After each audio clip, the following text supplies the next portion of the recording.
स्नेहा का सपना था कि उसे कोई बहुत ज्यादा समझदार और स्मार्ट पढ़ा लिखा लड़का मिले। लेकिन कहते हैं ना, जो भाग्य में होता है होता वही है। देख, मैं साफ कह रही हूँ, लड़की के बाप के पास भर भर के पैसा है। अरे एक बार लड़की ने तुझे पसंद कर लिया तो समझ के पैसे की तो नदियां भर जाएंगी, लेकिन फिर भी तेरी प्यास नहीं बुझेगी बेटा। अरे माँ, फ्रिज में मैंने 2 बोतल पानी की रखी है, और कैसे प्यास बुझेगी? अरे 5वीं फेल, मैं बात कर रही हूँ पैसों की प्यास की।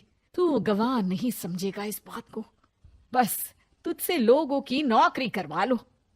वो क्या है ना आशीष की माँ, वो सीधा है, और जिसे तू लोगों की नौकरी बोल रही है ना, वो आशीष का प्यार है अपने लोगों के लिए, जिनसे वो प्यार करता है या जिनसे जुड़ा हुआ है वो। अरे जमाना नहीं रहा वो। अरे आज की डेट में तो ना बेटा माँ का है, ना ही पति पत्नी का। कैसी बात कर रही है माँ? चाहे दुनिया यहाँ की वहाँ क्यों ना हो जाए, मैं आपके बिना नहीं रह सकता। ना ही मैं आपको कभी धोखा दे सकता हूँ। अरे हाँ, ठीक है ठीक है। देख, लड़की को पढ़ा लिखा लड़का चाहिए तो वहां चुप रहना। जबान खोलेगा तो पता चल जाएगा कि 5वीं पास है। अरे तो पढ़ा देती ना आगे। माना सौतेली माँ हो, लेकिन दहेज की लालच तो अपने बेटे जैसी ही रख रही हो। पापा ऐसा मत बोलिए ना माँ को, वो मेरी माँ है, मैं उनसे बहुत प्यार करता हूँ। अच्छा अच्छा बेटा, कुछ नहीं कहता, बस तैयार हो जा, चलते हैं और देखते हैं कि कौन है लड़की और क्या चाहती है। सभी मिलकर लड़की देखने जाते हैं, जहाँ स्नेहा आशीष को देखकर ही इम्प्रेस हो जाती है। वाह, कितना हैंडसम है। काश इससे मेरी शादी हो जाती, लेकिन पता नहीं कितना पढ़ा लिखा है। स्नेहा, लड़का बहुत अच्छा है, बेचारी की माँ दूसरी है, लेकिन देख रही है ना, हीरा भी इतना चमकीला नहीं होगा जितना कि ये। स्नेहा को समझ नहीं आता कि वो क्या करे। वो आशीष से मिलती है, उसकी सादगी, उसकी बातें उसे भा जाती है। मैंने नहीं सोचा था कि इतना पढ़ा लिखा लड़का मुझे मिलेगा। मैं शादी करने के लिए तैयार हूँ। और फिर स्नेहा और आशीष की शादी हो जाती है। शादी के बाद सासू माँ कहती है, अरे बेटा, वो तेरे जेवर मुझे दे दे, मैं संभाल कर रख दूंगी। स्नेहा, जो कि खुद भी एक समझदार लड़की थी, नहीं नहीं, मैं अपने जेवर नहीं दूंगी। उसके लिए तो मैंने पहले ही लॉकर खुलवा लिया था माँ जी। ये मेरी कुछ आर्टिफिशियल ज्वेलरी है, इसे रख लीजिए। वैसे मेरी अलमारी में जगह नहीं है ना। सास बेचारी नई नई बहू से क्या उलझती। सुनिए जी, मैंने आपके लिए खाना और नाश्ता बना दिया है। ऑफिस कब जाना है? कौन से ऑफिस में? मैं तो घर का सारा काम करता हूँ। हाँ, क्या बात कर रहे हैं? इतना पढ़ लिख कर आप घर का काम क्यों करते हैं? कितना पढ़ लिख कर? मैंने तो सिर्फ 5वीं तक पढ़ाई की है। तभी वहाँ सास आ जाती है। अरे 5वीं तक भी पढ़ लिया तो समझो मेरी कृपा से, वरना तो जो इसके लक्षण थे ना, क्या बताना। अच्छा आशीष, जरा बाहर जा और भाग कर टूथपेस्ट लेकर आ। सुबह से मंजन नहीं किया। और हाँ, फिर जाकर दुकान की सफाई कर देना। तेरा छोटा भाई दुकान पर जाने को तैयार हो रहा है।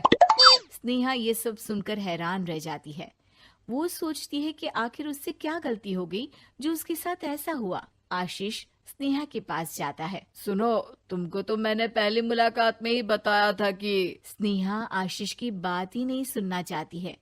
वो जोर से चिल्लाती है, चुप रहो बिल्कुल, गंवार कहीं के।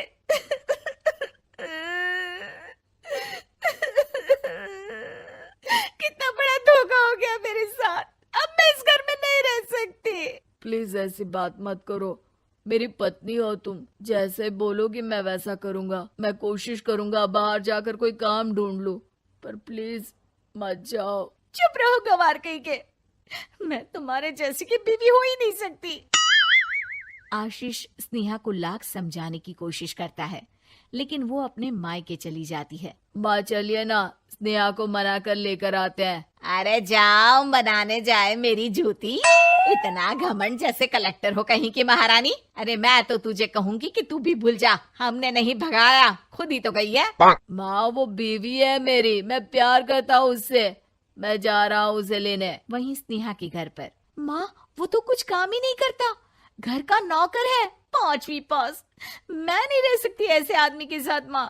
बेटा वो लड़का बहुत अच्छा है, उसकी तारीफ मैंने हर किसी से सुनी है। तेरा पति है, अब तक एक गलत माँ के साथ रह रहा था, तू संवारेगी तो संवर जाएगा। तभी वहाँ आशीष आ जाता है। मुझे माफ कर दो स्नेहा, पर प्लीज मुझे छोड़कर मत जाओ। मेरी माँ के जाने के बाद मुझे तुम्ही से सारी उम्मीद है। तुम जैसा कहोगी मैं करूँगा, पर प्लीज मेरे साथ रहो।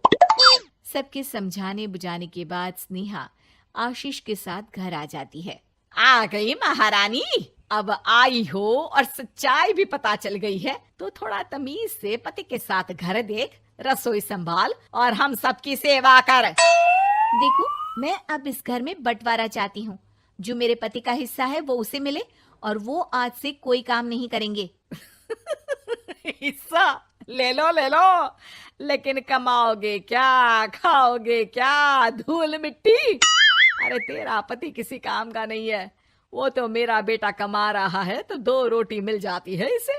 तभी वहाँ स्नेहा के ससुर आ जाते हैं। मैंने एक बंद फैक्ट्री को पहले ही आशीष के नाम कर दिया है और घर के 2 तल्ले में 1 तल्ला ले लो। मैं तो आशीष के पास रहूंगा, वकील थोड़ी देर में आता ही होगा। अरे जाओ जाओ, 2 दिन में भूख से तड़प कर सब वापस आ जाओगे। बढ़िया आई बहू बेटे वाली। फिर क्या था, स्नेहा आशीष के साथ मिलकर बंद फैक्ट्री को खोलती है और मन लगाकर काम करती है। दोनों की मेहनत रंग लाती है और आशीष अपनी मेहनत से एक सफल बिजनेसमैन बन जाता है। लेकिन एक दिन, अरे बहू बेटा आशीष, मुझे माफ कर दो, मैं भी अब तुम लोगों के साथ रहना चाहती हूँ।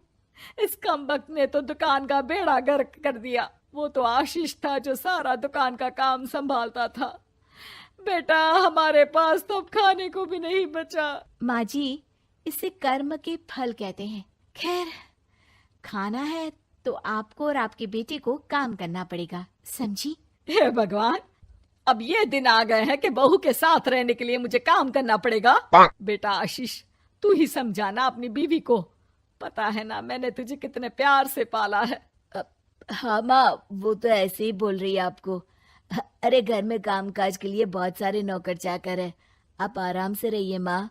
स्नेहा आशीष का अच्छा और सरल सच्चा व्यवहार देखकर मन ही मन सोचती है, मेरा पति गवार ही सही, लेकिन दुनिया का सबसे अच्छा इंसान है।